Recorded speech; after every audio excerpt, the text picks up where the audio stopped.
Okay, for this lesson, we're going to take a look at a process called completing the square and then look at the applications for how we complete a square. So the first thing is if we're converting between general form and vertex form.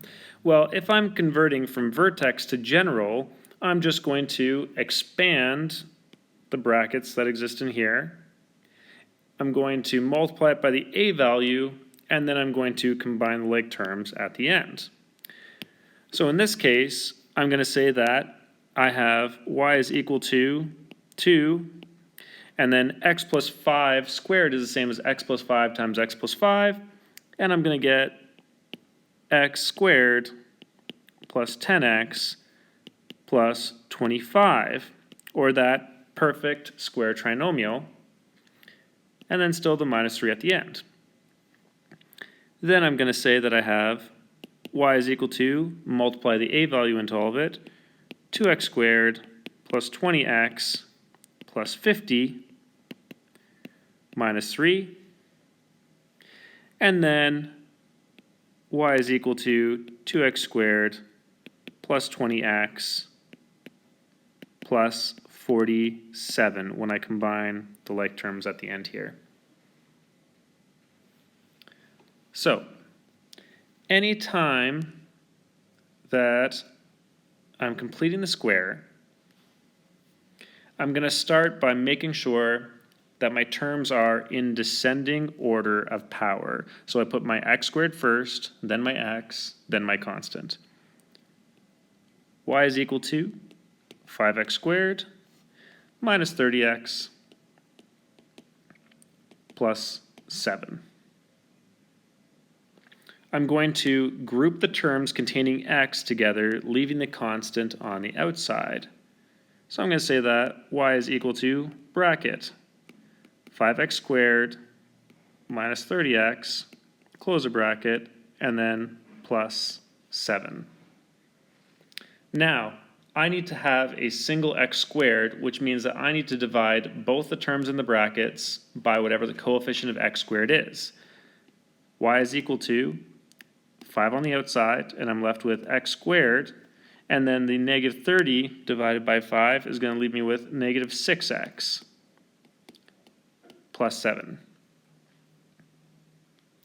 Now here's where it gets tricky. I'm going to take the coefficient of the x inside the brackets, I'm going to divide it by 2, and then I'm going to square that number. So I'm going to say that I have y is equal to 5 bracket x squared minus 6x, and then half of 6 is going to be 3, and 3 squared is going to give me 9. I need to both add and subtract the 9 so that my equation still balances out. If I just added 9, it's not going to be the same equation. Next, I'm going to move the negative 1 inside the brackets, or this minus 9, outside the brackets. And I need to make sure that I multiply it by the coefficient outside the brackets when I move it out. So I have y is equal to 5 bracket x squared minus 6x plus 9. And on the outside, I already had the plus 7, and now negative 9 times 5 is going to give me minus 45.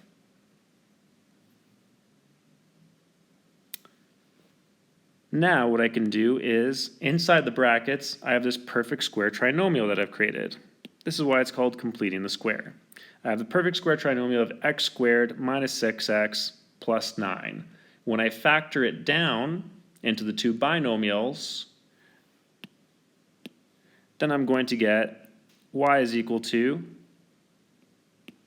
5, and then the square root of x squared minus 6x plus 9 is going to be x minus 3 times x minus 3, or x minus 3 squared. And I combine the constants at the end together. The positive 7 and negative 45 are going to leave me with minus 38. So now I have the equation in my form. Y is equal to 5 bracket x minus 3 squared minus 38, which is my vertex form.